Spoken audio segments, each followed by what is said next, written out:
Okay, I want to start today with a question about um, sports psychology, or maybe just psychology, in general. Right.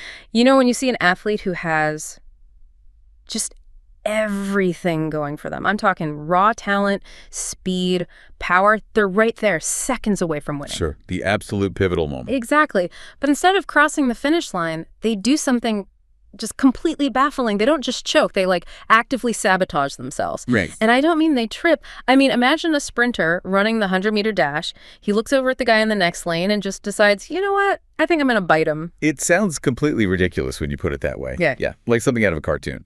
But we are actually talking about a very real example today. We are. We're doing a deep dive into the story of a Japanese racehorse named Shinko Windy. And looking at the sources we have, the articles, the race records, this horse is just a paradox wrapped in a riddle. He really is. I mean, on paper, Shinko Windy is a historic figure. Yeah. He is the first ever winner of a central Japanese Group 1 dirt race. Which is huge. It's a massive distinction. That puts him in the history books forever. Right. He's a legend. Yeah. But when you actually talk to racing fans or you look up the old clips, that is not what they bring up first. They remember him as the biting champion. And that's the core contradiction of his career. It's what makes it so fascinating to me. So our mission today is to look past the memes and the funny stories, and we will definitely get to those. Well, we have to.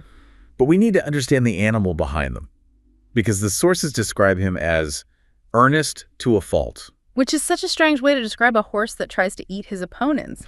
Earnest, That's the kid studying in the back of the class, not the one starting a brawl. It is, but it suggests his behavior wasn't really about malice. It was just pure chaos wrapped around this genuine top-tier ability. We're going to look at how this one eccentric horse actually changed dirt racing in Japan forever. Okay, let's unpack this. Origins of an eccentric. Shinko Windy was born in 1993. What do we know about his background? Was he just, born into chaos? Well, let's look at the pedigree. He was by a sire named Durlude, out of a mare, Rose Commander. His dam sire was Dust Commander. Okay, Dust Commander. The Kentucky Derby winner, right? Exactly. So there was definitely dirt ability in the bloodlines. But the first hint that Windy belonged to a world that was maybe a little off-center comes from his owner. Oh, I loved this detail. The owner was the president of a company called Shinko Sanyo. Correct. A construction and renovation company. And apparently they were famous in Japan for these incredibly energetic, slightly wild television commercials. So not exactly the stoic old money racing dynasty. Not at all. From the very start, Windy's attached to a team that appreciates high energy. He was part of a brand that liked to make some noise. It feels like destiny. So when did the personality really start to show? Was he a terror in the stable from day one? Surprisingly, no. And this is a really key distinction the sources make. He wasn't violent. He wasn't aggressive in the sense of, trying to hurt people. He was mischievous. There's that one story from when he was a yearling. The sales incident. Yeah. Yes. He reportedly chewed right through a staff member's clothing at the sales. Just not a hole in it. Exactly.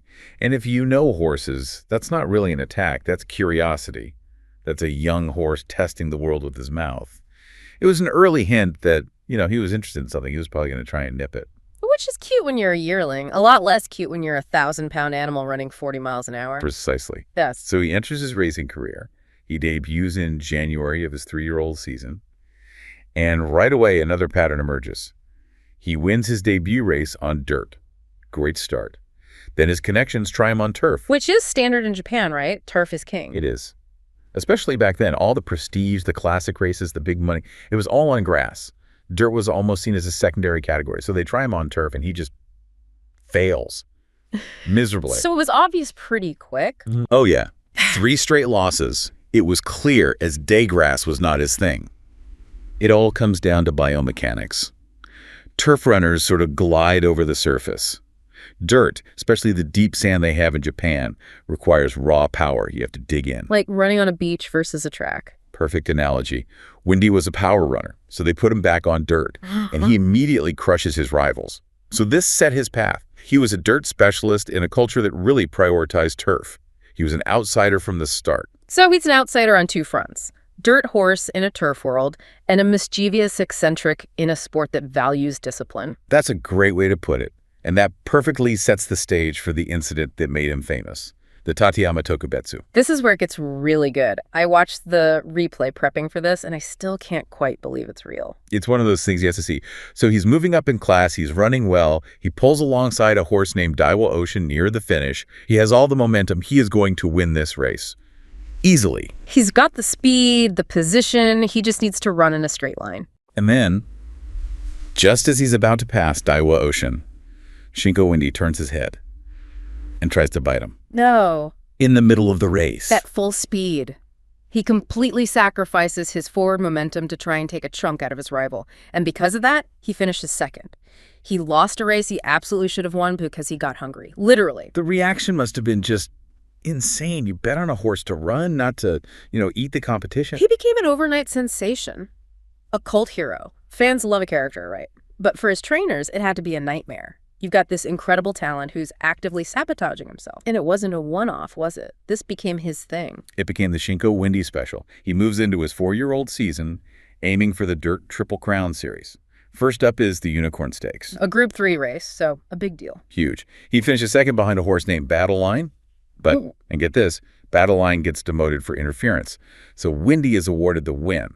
His first graded victory is a technicality. That is just painfully on brand. The biting horse wins because the other guy played dirty. He can't make it up. So then comes the Super Dirt Derby. And history repeats itself. He's right there, in contention. A horse is in front of him. Don't tell me. And instead of running past, he tries to bite him. Again. Again. Does he not learn? He's all instinct. Yeah. Because he tried to bite the horse, he loses momentum, finishes second. Then in the Derby Grand Prix, he finally just hits a wall and finishes third. The pattern was set. Talented enough to win, too chaotic to close the deal. It's like he thought the race was a contact sport. Or a personal duel. I don't just want to beat you. I want to physically dominate you. It's a stallion thing, Another male is in his space. His brain just switches from race to fight. So, okay, we're at a crossroads. The horse is a liability. What does the team do? You can't just hope he grows out of it. No, you need an intervention. And this leads us to the next phase, maturation. The team decides to make an equipment change.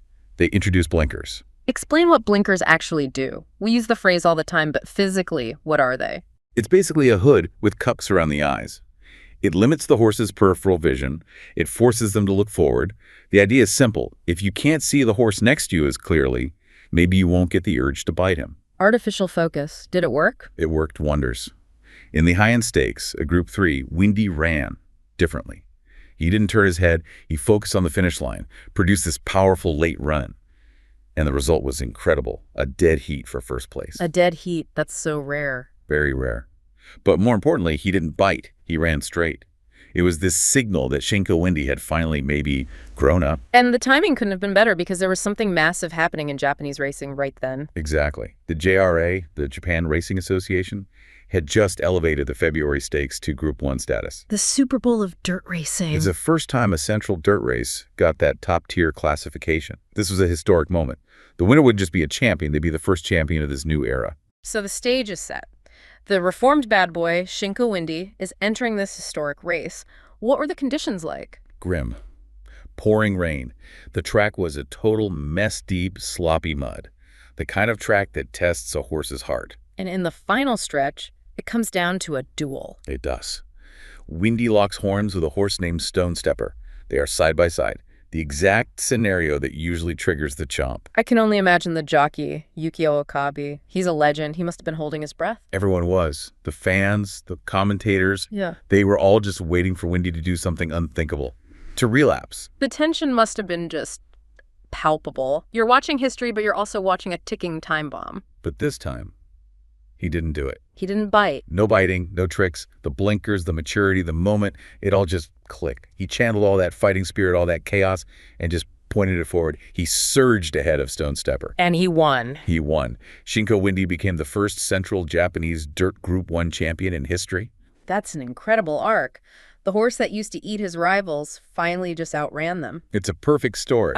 A moment that validated not just him, but dirt racing in Japan. Yeah. He defeated his own instincts to get there. So after this historic high, you'd think, okay, long reign is the king of dirt. Unfortunately, racing is rarely that kind. His reign was incredibly short. What happened? He finished 5th and 6th in his next starts. Then, leg problems. He suffered an injury that led to a very long layoff. But before that, there's this detail about the awards that year that it's something else. Oh, this is the part that stings. It really does. At the end of the year, the JRA hands out its awards. Best Sprinter, Horse of the Year, and of course, Best Dirt Horse. Okay, so Windy won the first ever G1 dirt race. It's a no-brainer. He gets the award. You would think. Instead, the committee decided to give the award to no recipient. What? No recipient. They'd rather leave it blank than give it to the biting horse. It feels like a snub, doesn't it? Like the establishment still didn't quite know what to do with him. He was a G1 winner, sure, but he was still 2. Weird. He was messy. That is tragic and hilarious. We'll create the award, but we refuse to acknowledge you. So did he ever race again? He did. He was a fighter. He came back after a 2-year absence at 6 years old. 2 years is an eternity for a racehorse. It is. He tried turf again, failed again. Then he ran a decent 4th in the Nippon TV High. He still had heart, but the old spark wasn't quite there. He was retired shortly after. So, off to stud, did we get a whole generation of biting horses? Not exactly. He stood at his owner's farm, but the owner actually retired from the horse business pretty soon after. So Windy only had about 3 seasons at stud. That's a tiny window. Very short. And none of his offspring really did much. So his legacy on the track, it really ends with him. But his story didn't end there. He had a surprisingly long retirement. He did. This is the happy ending. The farm was bought by Darley Japan, a huge global operation. And to their credit, they kept Windy on. He lived out his days as a pensioner at their stallion complex. And he lived for a long, long time. He passed away just recently, September 27th, 2023. He was 30 years old. 30? That is ancient for a thoroughbred. That's like a human hitting 100. It's a remarkable age. It means he spent most of his life just being a horse, relaxing in a field. And this is where I want to bring it back to his character. We've talked about all the chaos, but what was he actually like? Right. The people who cared for him his whole life described him as gentle and calm off the track. He was well-liked. So the monster on the track was a sweetheart in the barn. It seems so. And that brings us back to that word earnest. Yeah. When he was on the track biting other horses, I don't think he was trying to be a villain. I think he was just trying too hard. That's a fascinating way to look at it. Think about it. Another horse runs beside him. He feels compelled to engage. He just didn't know the rules. Said, run faster. His instinct said, this guy is in my space. I need to handle this. He was all in. It was just the wrong form of engagement. He had too much competitive spirit. It just spilled over into biting. Exactly. He was pure chaos wrapped around genuine ability. He was ridiculous, he was historic, and he was unforgettable. Thank you so much for watching. If you enjoyed this video, please like and subscribe for more.